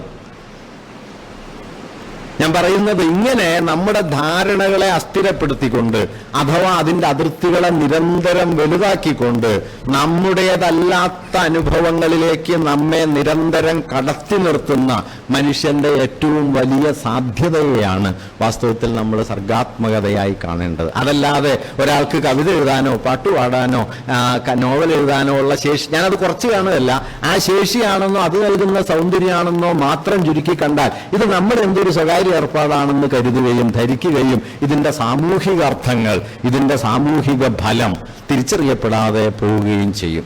അതുകൊണ്ട് കലയുടെ വലിയ സാധ്യത ഈ അധികാരത്തിനെതിരെ, അധികാരം എന്ന് പറയുന്നത് ഫാഷിസ്റ്റ് ഭരണകൂട രൂപം മുതൽ നമ്മുടെ ജീവിതത്തിലെ പ്രവൃത്തികളിൽ നാം നടത്തുന്ന അധികാര പ്രയോഗങ്ങളിൽ വരെ സന്നിഹിതമായിരിക്കുന്ന, ആഴത്തിൽ വേരോടി പടർന്നിരിക്കുന്ന ഒന്നാണ് ഈ അധികാരം. ഈ എല്ലാ അധികാര രൂപങ്ങളോടും കലയടയും, എവിടെയെങ്കിലുമൊക്കെ ഇടയും. എവിടെയും ഇടയുന്നില്ലെങ്കിൽ വാസ്തവത്തിൽ അതിന് കലയുടെ വലിയ ധർമ്മങ്ങളൊന്നും ഇല്ല എന്നുള്ളതാണ്. അത് പ്രത്യക്ഷത്തിലിടയാം, പരോക്ഷത്തിലിടയാം. അങ്ങനെ ഏതെങ്കിലും തരത്തിൽ പ്രത്യക്ഷത്തിൽ ഇടയുന്നതിനെ മാത്രം ഇടച്ചിലായി തെറ്റിദ്ധരിക്കുകയും ചെയ്യരുത്. വാസ്തവത്തിൽ അത് പരോക്ഷമായിട്ടും ഒക്കെ ഈ ഇടച്ചിൽ വരാം. അങ്ങനെ ഇടഞ്ഞിട്ട് ജീവിതത്തെക്കുറിച്ച് നാം ഉണ്ടാക്കിയ ധാരണ, സമൂഹത്തെക്കുറിച്ച്, അധികാരത്തെക്കുറിച്ച്, ബന്ധങ്ങളെക്കുറിച്ച്, മൂല്യങ്ങളെക്കുറിച്ച് ഒക്കെ ഉണ്ടാക്കിയ ധാരണകളെ കല തിരുത്തിക്കൊണ്ടിരിക്കും. സർഗാത്മകതയുടെ ലോകം നിരന്തരം തിരുത്തിക്കൊണ്ടിരിക്കും എന്നതാണ് സർഗാത്മകത ജനാധിപത്യത്തിലേക്ക് ചേർന്ന് നിൽക്കുന്നതിൻ്റെ ഒരു വലിയ സാധ്യത. കാരണം ജനാധിപത്യം, ഞാൻ നേരത്തെ പറഞ്ഞതുപോലെ, അത് ഭൂരിപക്ഷ ഹിതം എന്നതിനപ്പുറം ഭൂരിപക്ഷേതരമായ ഒരു അനുഭവ മണ്ഡലത്തെ നിലനിർത്താൻ ഒരു സമൂഹത്തിനുള്ള ആഭ്യന്തര ബലത്തിന്റെ പേരാണ് ജനാധിപത്യം. നിങ്ങൾ പറഞ്ഞത് നിങ്ങളുടെ വീട്ടിൽ നടക്കുമെന്നുള്ളതല്ല, നിങ്ങൾക്കെതിരായ ഒരു നിലപാടിന് നിങ്ങളുടെ വീട്ടിൽ ഇടവുണ്ടോ എന്നതാണ് നിങ്ങളുടെ ജനാധിപത്യത്തിന്റെ മാനദണ്ഡം കേട്ടോ. അല്ലാതെ ജനാധിപത്യം മോദിക്ക് മാത്രം ബാധകമായ കാര്യമല്ല. മിക്കവാറും മോഡിമാർ വീട്ടിലുണ്ട്, ചെറിയ ചെറിയ മോഡിമാർ, മോഡിയുടെ മിനിയേച്ചറുകൾ. അതുകൊണ്ട് ഈ ജനാധിപത്യം ഉള്ളിലേക്ക് വരും. അതുകൊണ്ട് ജനാധിപത്യം ഒരു എത്തിക്കൽ പൊസിഷനാണെന്ന് പറയുന്നു, എത്തിക്കലാണെന്ന് പറയുന്നു, ഒരു നൈതിക നിലപാടായിട്ട് അത് മാറും. അങ്ങനെ മാറുമ്പോൾ അതകത്ത് കയറി അംബേദ്കർ അതിനെക്കുറിച്ച് പറയുമ്പോൾ അദ്ദേഹത്തിന്റെ അവസാന ഘട്ടത്തിൽ, പൊതുവെ അംബേദ്കറെ കുറിച്ചുള്ള ചർച്ചകളിൽ ആരും പരിഗണിക്കാത്ത ഒരവസാന ഘട്ടം അദ്ദേഹത്തിന്റെ ജീവിതത്തിനുണ്ട്. പരിഗണിക്കാത്തതെന്ന് ഞാൻ പറഞ്ഞത് ഗൗരവപൂർണമായ ചർച്ചകളിൽ വരാത്തൊരു ഘട്ടം. അത് അദ്ദേഹം നിയമമന്ത്രി സ്ഥാനം രാജിവെച്ചതിന് ശേഷം അദ്ദേഹം ബുദ്ധമതത്തിലേക്ക് വലിയ തോതിൽ തിരിയുകയും ബുദ്ധമതം സ്വീകരിക്കുന്നതിന് മുമ്പ് അദ്ദേഹം നടത്തുന്ന ചില പ്രധാനപ്പെട്ട രചനകൾ, ഒന്ന് മാർസും ബുദ്ധനും എന്ന രചന, മറ്റൊന്ന് ബുദ്ധ ആൻഡ് ഹിസ് ധർമ്മ എന്ന അദ്ദേഹത്തിന്റെ അവസാന കാലത്തെ പുസ്തകം, BBC-ക്കും ഓൾ ഇന്ത്യ റേഡിയോയ്ക്കും നൽകിയ 2 പ്രധാന അഭിമുഖങ്ങൾ. ഇതിലൊക്കെ അദ്ദേഹം ഒരു സവിശേഷമായ ഊന്നൽ ഉയർത്തിക്കൊണ്ടുവരാൻ ശ്രമിക്കുന്നത് നമുക്ക് കാണാൻ പറ്റും. അംബേദ്കറെ ശ്രദ്ധാപൂർവം മനസ്സിലാക്കേണ്ടത് ഗാന്ധിജി അംബേദ്കർ ചീത്ത പറഞ്ഞുകൊണ്ടിരുന്നു എന്നതിന് മുൻനിർത്തി മാത്രമല്ല. നിർഭാഗ്യവശാൽ നമ്മുടെ കാലത്ത് അതാണ് ഒരു മുഖ്യ അജണ്ട. ഗാന്ധിയുടെ നിത്യശത്രുവാണ്, അതുകൊണ്ട് ഗാന്ധി അടിക്കാനുള്ള ഒരു വടിയാണ് അംബേദ്കർ എന്നതാണ് അംബേദ്കറെ കുറിച്ചുള്ള ഏകധാരണ. ഗാന്ധി അദ്ദേഹവുമായിട്ട് ധാരാളം തർക്കങ്ങൾ ഉണ്ടായിരുന്നു. ഗാന്ധിയെ തിരുത്തിയ ആളാണ് കേട്ടോ. ഗാന്ധിയുടെ പല ബോധ്യങ്ങളെയും തിരുത്തുന്നതിൽ അംബേദ്കർക്ക് വലിയ പങ്കുണ്ട്. ഇപ്പോൾ 2ാം വട്ടായ സമ്മേളനത്തിന് എന്റെ സമയത്താണ് ഗാന്ധി അംബേദ്കറോട് പറയുന്നത്, താങ്കളുടെ പ്രവർത്തനങ്ങൾ നമ്മുടെ മാതൃരാജ്യത്തിന്റെ സ്വാതന്ത്ര്യം തടസ്സപ്പെടുത്തും. അപ്പൊ അംബേദ്കർ ഗാന്ധി ഞെട്ടിപ്പോയൊരു വാക്യം മറുപടിയായിട്ട് പറഞ്ഞു, ഞങ്ങൾക്കൊരു മാതൃരാജ്യമില്ല എന്ന് പറഞ്ഞു. അത് ഗാന്ധി നടുങ്ങിപ്പോയൊരു വാക്യമാണ്. അദ്ദേഹം പറഞ്ഞു, ഇന്ത്യയിലെ ദളിതർക്ക് എന്ത് മാതൃരാജ്യം? വഴി നടക്കാൻ അവകാശമില്ലാത്ത, സ്കൂളിൽ പോകാൻ പാടില്ലാത്ത, പൊതുക്കിണറ്റിൽ നിന്ന് വെള്ളം എടുക്കാൻ വയ്യാത്ത, പകൽ വെളിച്ചത്തിൽ ഇറങ്ങി നടക്കാൻ പറ്റാത്ത മനുഷ്യർക്ക് എന്ത് മാതൃരാജ്യം? ഈ ചോദ്യമാണ് ഗാന്ധിയെ സ്തംഭിപ്പിച്ച് കളഞ്ഞത്. അതിനുശേഷമാണ് ഗാന്ധി അയിത്തോച്ചാടനത്തെ അദ്ദേഹത്തിന്റെ പ്രധാന കർമ്മ പരിപാടിയാക്കി മാറ്റിയത്. ഗാന്ധിക്ക് ഉണ്ടായിരുന്ന ഒരു ഗുണം എന്താന്ന് വെച്ച് കഴിഞ്ഞാൽ അദ്ദേഹം മാറാൻ സന്നദ്ധനായ ഒരാളായിരുന്നു. മാറ്റത്തെക്കുറിച്ച് അദ്ദേഹത്തിന് ഒരു പേടിയുണ്ടായിരുന്നില്ല. അഭിപ്രായം മാറുന്നത് അവസരവാദമല്ല എന്നറിയുന്ന ആളായിരുന്നു അദ്ദേഹം. നമ്മളെ അഭിപ്രായം മാറുകയും മാറിയില്ല എന്ന് പറയുകയും ചെയ്യും. അതാണ് ഗാന്ധി അഭിപ്രായം മാറിയ കാര്യം പറയുകയും ചെയ്യും. അദ്ദേഹം ഒരു ഘട്ടത്തിൽ മനോഹരമായ ഒരു വാക്യം പറഞ്ഞിട്ടുണ്ട്, I make no hobgoblin of consistency. അഭിപ്രായ സ്ഥിരതയുടെ ദുർഭൂതത്തെ ഞാൻ ചുമന്നുകൊണ്ട് നടക്കുന്നില്ല. If I am true to myself from moment to moment, I do not mind the inconsistencies that fall upon me. ഓരോ നിമിഷവും ഞാൻ എന്നോട് സത്യസന്ധനാണെങ്കിൽ എന്റെ മുകളിൽ വന്നു വീഴുന്ന അസ്ഥിരതയെക്കുറിച്ച് ഞാൻ വ്യാകുലപ്പെടുന്നതേയില്ല. ഇത് ഗാന്ധി ഒരു ഘട്ടത്തിൽ പറയുന്നുണ്ട്. അങ്ങനെയാണ് 1920 മതമില്ലാത്ത രാഷ്ട്രീയം അധാർമികമാണ് എന്ന് പറഞ്ഞ ഗാന്ധിജി 45 കഴിയുമ്പോൾ മതവും രാഷ്ട്രീയവും തീർത്തും വേറിട്ട് നിൽക്കണമെന്നും, ഞാൻ ഒരു ദിവസമെങ്കിലും ഈ രാജ്യത്തെ സർവാധികാരിയാണെങ്കിൽ മതവും രാഷ്ട്രവും പൂർണ്ണമായി വേർപെടുത്തും എന്നും ഒക്കെ അദ്ദേഹം പൊസിഷൻ എടുക്കുന്നുണ്ട്. ഗാന്ധി മാറി വരുന്ന ഒരാളാണ്. ഞാൻ പറഞ്ഞു വന്നത് എന്താണെന്ന് വെച്ച് കഴിഞ്ഞാൽ, അംബേദ്കറുടെ അവസാന ഘട്ടത്തിലെത്തുമ്പോൾ ജനാധിപത്യം എന്ന ആശയത്തിലേക്ക് കടക്കുമ്പോൾ അദ്ദേഹം കൊണ്ടുവരുന്ന ഒരു പൊസിഷൻ ശ്രദ്ധിക്കേണ്ടതാണ്. അത് ഈ കലയുമായി ബന്ധമുള്ളതുകൊണ്ടാണ് ഞാൻ പറയുന്നത്. അദ്ദേഹം പറഞ്ഞത് ജനാധിപത്യത്തിന്റെ ആധാരശില എന്താണ്? ഈ 3 തത്വങ്ങളാണ്. ട്രിനിറ്റി എന്നാണ് അദ്ദേഹം എപ്പോഴും ഉപയോഗിക്കുന്ന വാക്ക്, തൃത്വം. പഴയ ക്രൈസ്തവമായ ഒരു പദമാണത്. വേണമെങ്കിൽ ഹൈന്ദവെന്നും പറയാം, ബ്രഹ്മാവ്, വിഷ്ണു, മഹേശ്വരൻ എന്ന്. വിജയമാഷ് പറയണത് എന്താണെന്ന് വെച്ച് കഴിഞ്ഞാൽ, ആ 3ന്റെ ഒരു ഭംഗി കണ്ടിട്ടുള്ളൊരു ഇഷ്ടമാണെന്നാണ് മാഷ് പറയും. ഈ തുഞ്ചൻ കുഞ്ചൻ ചെറുശ്ശേരി പ്രാചീന കവി വര്യരാം എന്ന് വരാൻ കാരണം എന്താണ്? കോപ്പി ബുക്കിൽ ഒറ്റ വരിയിൽ നിൽക്കുന്നതാണ് എഴുതി വരുമ്പോൾ. അതുകൊണ്ട് പ്രാചീന കവി വര്യരാം. അങ്ങനെ നമുക്ക് ചില ഇഷ്ടങ്ങളുണ്ട്, അത് തെറ്റൊന്നുമല്ല കേട്ടോ, അതിലൊരു കൗതുകമൊക്കെ ഉണ്ട്. എന്തായാലും ട്രിനിറ്റി എന്നാ പറയാ. ട്രിനിറ്റിയില് സ്വാതന്ത്ര്യം, സമത്വം, സാഹോദര്യം. അപ്പൊ അംബേദ്കർ പറഞ്ഞത് ഈ സ്വാതന്ത്ര്യമില്ലാത്ത സമത്വവും സമത്വമില്ലാത്ത സ്വാതന്ത്ര്യവും അപകടമാണ്. സമത്വമില്ലാത്ത സ്വാതന്ത്ര്യം ചൂഷണമാണ്, ന്യൂനപക്ഷത്തിന്റെ ചൂഷണമാണ്. സ്വാതന്ത്ര്യമില്ലാത്ത സമത്വമാകട്ടെ വ്യക്തികളുടെ ഇച്ഛയ്ക്കിടയില്ലാത്തതാണ്. പക്ഷെ പിന്നീട് അദ്ദേഹം പറയുന്നത് ഇത് രണ്ടും പക്ഷേ സമൂഹത്തിൽ സ്വാഭാവികമായി നിലനിൽക്കണമെങ്കിൽ സാഹോദര്യ ഭാവന എന്നത് ആ സമൂഹത്തിൽ നിലീനമായിരിക്കണം. സാഹോദര്യ ഭാവനയെ ആന്തരികമായി സ്വാംശീകരിക്കാത്ത ഒരു സമൂഹത്തിനും സമത്വത്തെയോ സാഹോദര്യത്തെയോ നിലനിർത്താൻ പറ്റില്ല. കാരണം സാഹോദര്യത്തിന്റെ അഭാവത്തിൽ അദ്ദേഹം ഉപയോഗിക്കുന്ന ഒരു പദമുണ്ട്, നിങ്ങൾക്ക് ഇതിന്റെ സംരക്ഷണത്തിന് ഒരു കോൺസ്റ്റബിളിനെ നിർത്തേണ്ടി വരുന്ന. സ്വാതന്ത്ര്യത്തെയും ജനാധിപത്യത്തെയും അങ്ങനെ നിൽക്കില്ല. പോലീസിങ്ങിലൂടെ നിങ്ങൾക്ക് സ്വാതന്ത്ര്യവും ജനാധിപത്യവും നിലനിർത്താൻ പറ്റില്ല, സമത്വം നിലനിർത്താൻ പറ്റില്ല. മറിച്ച് സാഹോദര്യ ഭാവം വേണം. ഈ സാഹോദര്യ ഭാവമാണ് താൻ സ്വീകരിച്ചത് എന്ന് അദ്ദേഹം പറയുന്നു. അവസാനത്തെ അദ്ദേഹത്തിന്റെ 1956 അദ്ദേഹത്തിന്റെ കൺവെർഷന് മുമ്പുള്ള അദ്ദേഹത്തിന്റെ പ്രഭാഷണങ്ങളിൽ 2 സ്ഥലത്ത് അദ്ദേഹം പറയുന്നുണ്ട്, I am borrowing the concept of fraternity not from French religion but from my master Buddha. വലിയൊരു മാറ്റമാണ്. ഈ സാഹോദര്യം ഞാൻ സ്വീകരിക്കുന്നത് ഫ്രഞ്ച് വിപ്ലവത്തിൽ നിന്നല്ല, പ്രബുദ്ധതാ യുഗത്തിൽ നിന്നല്ല, മറിച്ച് എൻ്റെ നാഥനിൽ നിന്നാണ്, ബുദ്ധനിൽ നിന്നാണ്.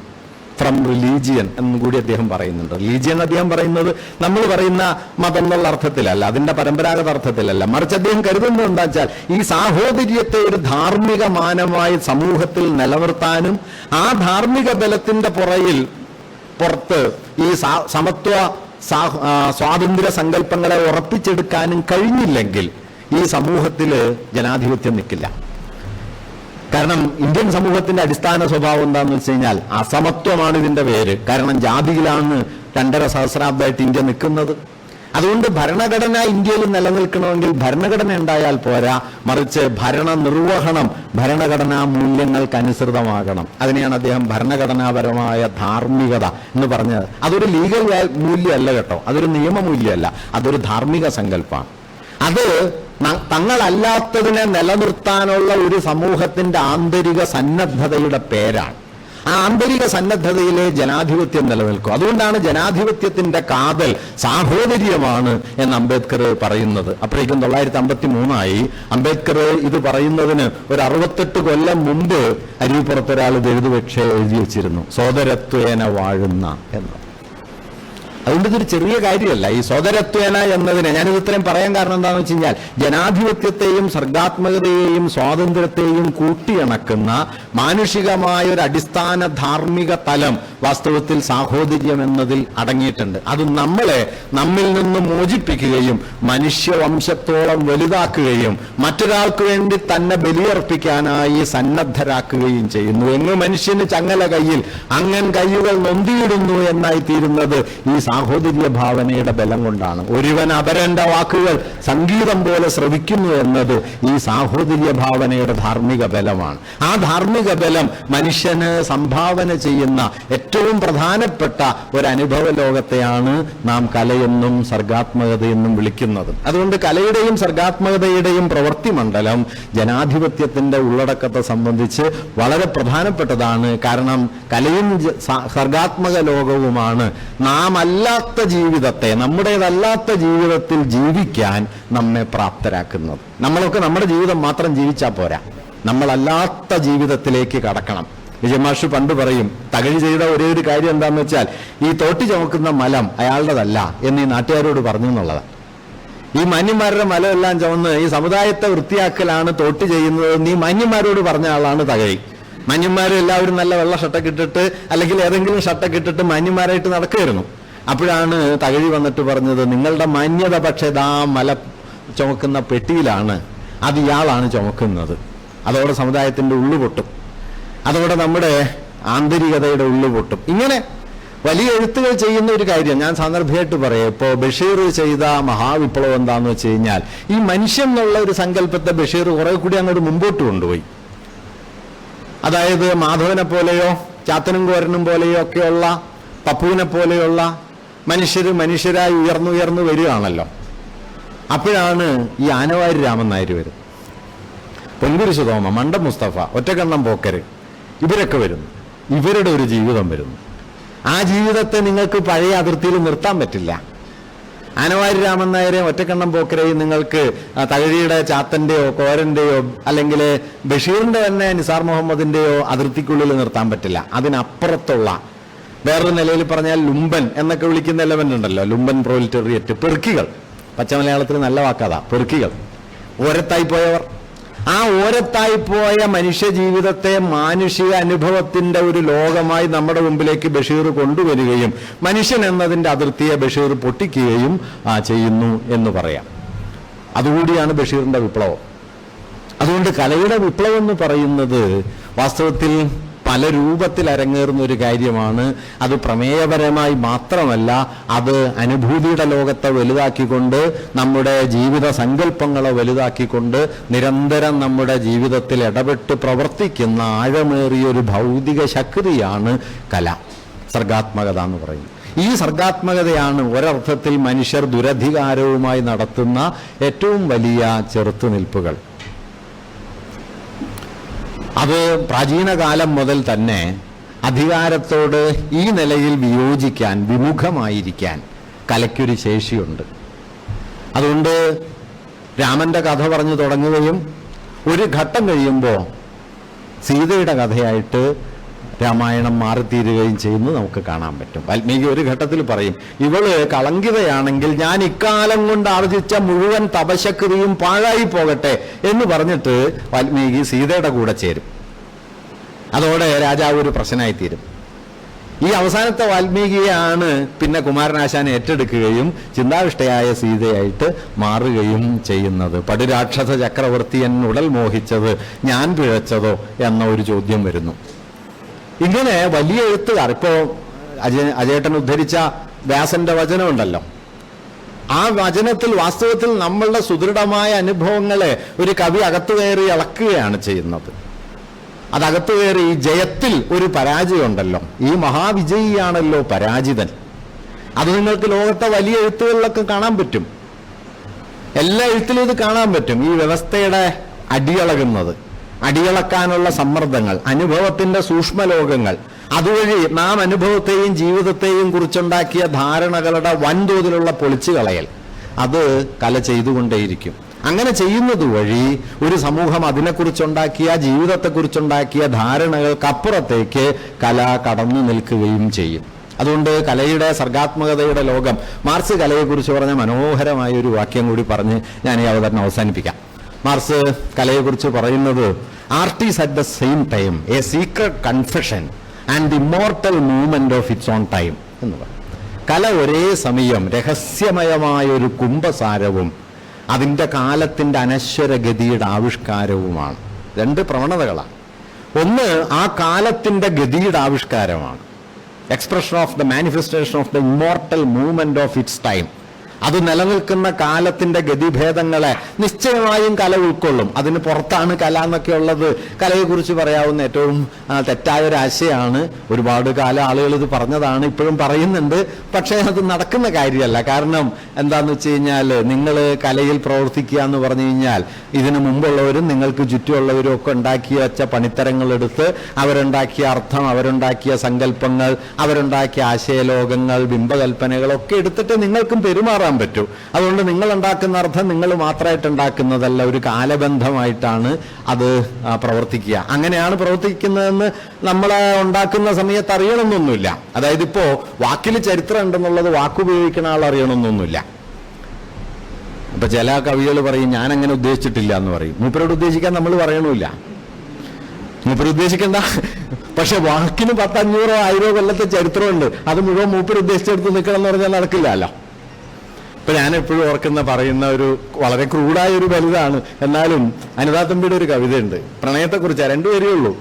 ഏതു വണ്ടി ഏറി നിഗൂഢം നീ അകന്നു മറഞ്ഞാലും പാഞ്ഞുപോകും എതിർവണ്ടി ചൂളമായി വന്ന് ഉണർത്തും ഞാൻ പിന്നെ ഓർക്കാറുള്ളത്, ഡബിൾ ലൈൻ ഉണ്ടെങ്കിൽ ഇത് നടക്കുള്ളൂ. പക്ഷെ അത് അതിന് ഓർത്തിട്ടുണ്ടാവില്ല. പക്ഷെ എങ്ങനെയാണ് ചരിത്രം ഒരു ഇമ്പകൽപ്പനയ്ക്കുള്ളിൽ കയറി നിൽക്കുന്നത്? പാഞ്ഞുപോകും എതിർവണ്ടി ചൂളമാകാൻ കോട്ടയം ചെങ്ങന്നൂർ പറ്റൂല, ഡബിൾ ലൈൻ ആയിട്ടില്ല. അതുകൊണ്ട് ഈ എതിർവണ്ടി ചൂളം എന്നത് ഒരു കവിയുടെ ഭാവനയായിരിക്കെ തന്നെ ചരിത്രത്തിന്റെ മുദ്ര പതിഞ്ഞു കിടക്കുന്ന ഒരു കൽപ്പനയുമാണ്. എല്ലാ വാക്കിലും ഉണ്ടാവും. അത് അറിയാതെയൊക്കെ പ്രയോഗിക്കുക. അതുകൊണ്ട് എഴുത്ത് ഒരു വളരെ സ്വകാര്യമായ എഴുത്തെന്നല്ല, ഏത് നിർമ്മാണവും സ്വകാര്യമായ ഒന്നാണ് എന്ന് കരുതുന്നതിൽ വാസ്തവത്തിൽ വലിയ അർത്ഥമൊന്നുമില്ല. അതിന് വിശദീകരിക്കേണ്ടതില്ലാത്ത മട്ടിൽ പഴകിപ്പോയൊരാശയമാണ്. പക്ഷെ മറുഭാഗം ശ്രദ്ധിക്കേണ്ടതാണ്. എഴുത്ത് സാമൂഹികം മാത്രമല്ല, art is at the same time A secret confession. അത് രഹസ്യമയമായൊരു കുംഭസാരമാണ്. അത് നിങ്ങളോട് മാത്രമായി ചിലത് പറയും, നിങ്ങളോട് മാത്രം അനുഭൂതിയുടെ ഒരു തലത്തിൽ അത് ചിലതെല്ലാം പറയും. ആ പറച്ചിലും ചരിത്രപരം തന്നെയാണ് കേട്ടോ. നിങ്ങളുടെ അനുഭവ മണ്ഡലത്തിന്റെ ചരിത്രം, ആ സാഹിത്യവാങ്മയം, കലാവസ്തു, ജീവിച്ച അനുഭവത്തിന്റെ ചരിത്രം, രൂപസംവിധാനങ്ങളുടെ ചരിത്രം, ഇതെല്ലാം കൂടി പ്രവർത്തിച്ച് നിങ്ങൾക്ക് മാത്രമായ ഒരു അനുഭൂതിയുടെ സൂക്ഷ്മലോകം അത് തരും. അത് ആ കാലത്തിന്റെ പൊതുചിത്രവും വരയ്ക്കും. ഇങ്ങനെ കാലത്തിന്റെ ഒരു പൊതുചിത്രത്തിനുള്ളിൽ അനുഭൂതിയുടെ ഒരു സൂക്ഷ്മലോകത്തെ നിർമ്മിച്ച് നമ്മെ ഈ കാലത്തിലേക്ക് കടത്തി നിർത്തുന്ന ഒരേർപ്പാടാണ് വാസ്തവത്തിൽ സർഗാത്മകത എന്ന് പറയുന്നത്. നമ്മെ നമ്മിൽ നിന്ന് കാലത്തിന്റെ വിസ്തൃതിയിലേക്ക് കടത്തി നിർത്തുന്ന ഒരേർപ്പാട്. അതുകൊണ്ട് കലയെക്കുറിച്ച് ഒരു കാര്യം കൂടി പറയാനുള്ളത്, കല എപ്പോഴും വൈരുദ്ധ്യ നിർഭരമായിരിക്കും എന്നതാണ്. നല്ല കലയ്ക്ക് വൈരുദ്ധ്യങ്ങളെ ഒഴിവാക്കാനൊന്നും കഴിയില്ല. സർഗാത്മകത വൈരുദ്ധ്യങ്ങൾ പരിഹരിക്കാനുള്ള ഒരു ഏർപ്പാടല്ല, വൈരുദ്ധ്യങ്ങളിൽ വേര് പിടിച്ചു നിൽക്കാനാണ്. ഞാനിതിപ്പോൾ പറയാൻ കാരണം എന്താണെന്ന് വെച്ച് കഴിഞ്ഞാൽ, വൈരുദ്ധ്യങ്ങളൊന്നുമില്ലാത്ത ഫൈനൽ ശരി പറയലാണ് കലയുടെ താല്പര്യം എന്നൊരു കാഴ്ചപ്പാട് ഇപ്പോൾ വളരെ കൂടുതൽ വരുന്നുണ്ട്. വാസ്തവത്തിൽ അത് കലയെ റദ്ദാക്കി കളയുന്ന ഒരു കാര്യമാണ്. നോക്കൂ, ഇപ്പോൾ 200-ാം വാർഷികമാണ് ഡെസ്റ്റോവ്സ്കിയുടെ നോവലുകൾ വായിച്ചു നോക്കിയാൽ നിങ്ങൾക്ക് ജൂതവിരോധം വേണ്ടത്ര കാണാൻ പറ്റും. ആന്റിസെമിറ്റിസം ഡെസ്റ്റോവ്സ്കിക്കുണ്ട്. ഷേക്സ്പിയർ വായിച്ചാൽ വർണ്ണവിദ്വേഷത്തിന്റെയും വംശവെറിയുടെയും ഒക്കെ മുദ്രകൾ ഷേക്സ്പിയറിലുണ്ട്. പക്ഷേ അതുകൂടി ചേർന്ന് ഷേക്സ്പിയർ എന്ന് മനസ്സിലാക്കണം, അല്ലാതെ അതുമാത്രം ഷേക്സ്പിയർ എന്ന് മനസ്സിലാക്കരുത്. കല വൈരുദ്ധ്യങ്ങളെ പുറത്താക്കുകയല്ല, വൈരുദ്ധ്യങ്ങളിൽ വേരാഴ്ത്തി നിൽക്കുകയാണ്. എത്രത്തോളം ആഴത്തിൽ ചരിത്രപരമായ വൈരുദ്ധ്യങ്ങൾ ഒരു കലാവസ്തുവിലുണ്ടോ അത്രത്തോളം അത് കാലത്തോട് സംവദിക്കാൻ ശേഷിയുള്ളതായിരിക്കുകയും നമ്മെ തന്നെ നമുക്ക് മുമ്പിൽ തുറന്നിടുകയും ചെയ്യും എന്നതാണ് അതിൻ്റെ യാഥാർത്ഥ്യം. അങ്ങനെ ഈ ഉറച്ചു നിൽക്കുന്ന, അന്തിമമായി നിർവചിച്ചു വയ്ക്കപ്പെട്ട ഈ സ്ഥാനങ്ങൾക്കെതിരെയുള്ള, ഇപ്പൊ നമ്മുടെ ദേശീയതയ്ക്കെതിരെയുള്ള ഏറ്റവും വലിയ വിമർശനങ്ങൾ ആരാണ് കൊണ്ടുവന്നത്? അത് സാമൂഹ്യ ചിന്തകരൊന്നുമല്ല. അത് കൊണ്ടുവന്ന ആളുടെ പേര് രവീന്ദ്രനാഥ ടാഗോറിനാണ്. ടാഗോറിന്റെ അക്കാലത്ത് എഴുതിയ 1920-കളിലും 30-കളിലും ഒക്കെ എഴുതിയ ടാഗോറിന്റെ കഥകളിലും നോവലുകളിലും അദ്ദേഹം ദേശീയത എന്ന ആശയത്തിന്റെ നിശിത വിമർശനം ഉയർത്തുന്നത് കാണാം. കാരണം ഈ ഇടുക്കങ്ങൾ ഈ രാഷ്ട്രത്തെ, മനുഷ്യാവസ്ഥയെ എന്താക്കി തീർക്കും? ഞാൻ നേരത്തെ പറഞ്ഞതുപോലെ തുറന്ന് അപരോന്മുഖമായി തീരേണ്ട നമ്മുടെ മനുഷ്യഭാവനയെ, മനുഷ്യാവസ്ഥയെ ഇത്തിരി വട്ടങ്ങളിലേക്ക് ചുരുക്കുന്ന ഒരു രാഷ്ട്രീയ യുക്തിയോട് ഒരു രാഷ്ട്രീയ ചിന്തകൻ ഇടയുന്നതിന് മുമ്പ് തന്നെ ടാഗോർ ഇടഞ്ഞിരുന്നു. 19-ാം നൂറ്റാണ്ടിന്റെ ഒടുവിലോ 20-ാം നൂറ്റാണ്ടിന്റെ തുടക്കത്തിലോ ഇന്ത്യയിലെ ദേശീയതയ്ക്കെതിരെ സംസാരിക്കൽ എളുപ്പമല്ല. ഗാന്ധിജി ദേശീയതയുടെ മഹാബിംബമായി നിൽക്കുന്ന സമയത്ത് ടാഗോർ ഗാന്ധിയോട് ഇടഞ്ഞു. അതിന്റെ കാരണം ഇതാണ്. കാരണം ഈ കലയ്ക്ക് ഈ വൈരുദ്ധ്യത്തെ കാണാനുള്ള ശേഷിയുണ്ട്. രാഷ്ട്രം ഒറ്റക്കെട്ടായി നിൽക്കുന്ന സമയത്ത്, ഇങ്ങനെ ഒറ്റക്കെട്ടായി നിൽക്കുമ്പോൾ അതിലൊരാൾക്ക് എന്താണ് സംഭവിക്കുന്നത് എന്നുള്ള ചോദ്യം അകത്തുനിന്ന് ചോദിക്കുന്ന ഒരു ഏർപ്പാടിന്റെ പേര് കൂടിയാണ് കല എന്നുള്ളത്. ആ അകത്ത് ഒറ്റക്കൊരാൾക്ക് നിൽക്കാനുള്ള ഇടം ഉണ്ടാക്കുന്നതിന്റെ പേരാണ് ജനാധിപത്യം എന്നുള്ളത്. അതുകൊണ്ട് കലയ്ക്ക് ജനാധിപത്യത്തിന്റെ ഒരു മൗലിക ധർമ്മമുണ്ട്. അത് ഈ ഇടർച്ചകളെ പുറത്തു കൊണ്ടുവരികയും വൈരുദ്ധ്യങ്ങളെ വെളിച്ചത്ത് കൊണ്ടുവരികയും ഇരുട്ടുകളെ പ്രകാശത്തിലേക്ക് കൊണ്ടുവരികയും അങ്ങനെ നമ്മുടെ വൈരുദ്ധ്യങ്ങളിൽ നമ്മെ തന്നെ ആഴ്ത്തുകയും ചെയ്യും എന്നതാണ് കല ചെയ്യുന്ന വലിയൊരു സാധ്യത. അതുകൊണ്ട് ഭരണകൂടങ്ങൾ ദുരധികാരം എപ്പോഴും കലയ്ക്കെതിരായിരിക്കും. അത് സർഗാത്മകതയെ തടയാനായി, അത് സിനിമ ഇല്ലാണ്ടാക്കാൻ, നോവൽ ഇല്ലാണ്ടാക്കാൻ, ചരിത്രം ഇല്ലാതാക്കാൻ ഒക്കെ അത് ശ്രമിച്ചുകൊണ്ടിരിക്കുകയും ചെയ്യും. അതുകൊണ്ട് ആഴത്തിൽ നമുക്ക് ദുരധികാരത്തോട് ഇടയാനുള്ള ജനാധിപത്യപരമായൊരു വലിയ ബോധ്യത്തെ, അത് സങ്കല്പനപരമായിട്ടല്ല, കൺസെപ്ച്വലായിട്ടല്ല, കാറ്റഗറി എന്ന നിലയ്ക്കല്ല, അനുഭവപരമായി ജനാധിപത്യത്തിൽ നിലനിൽക്കാനുള്ള നമ്മുടെ ഒരു ആന്തരിക ശേഷിയുടെ നിർമ്മാണ സ്ഥലമാണ് വാസ്തവത്തിൽ സർഗാത്മക ലോകം എന്നത്. അതുകൊണ്ട് സർഗാത്മകത ഒരു വലിയ രാഷ്ട്രീയ മൂല്യമാണ്, ഒരു ധാർമ്മിക മൂല്യമാണ്. ഗുരു പറയുന്ന സാഹോദര്യത്തിൻ്റെ ഒരു അനുഭവസ്ഥാനം കലയിലുണ്ട്. അംബേദ്കർ ജനാധിപത്യം എന്ന് പറയുന്നതിൻ്റെ ഒരു അനുഭവ മൂല്യം കലയിലുണ്ട് എന്നുകൂടി നമ്മൾ കലയെക്കുറിച്ചും സർഗാത്മകതയെക്കുറിച്ചുമുള്ള നമ്മുടെ ആലോചനകളിൽ ചേർത്ത് വെക്കേണ്ടതുണ്ട് എന്നുകൂടി സൂചിപ്പിക്കാൻ ഞാൻ ആഗ്രഹിക്കുന്നു. നമസ്കാരം. നന്ദി സുനിൽ. ഇനി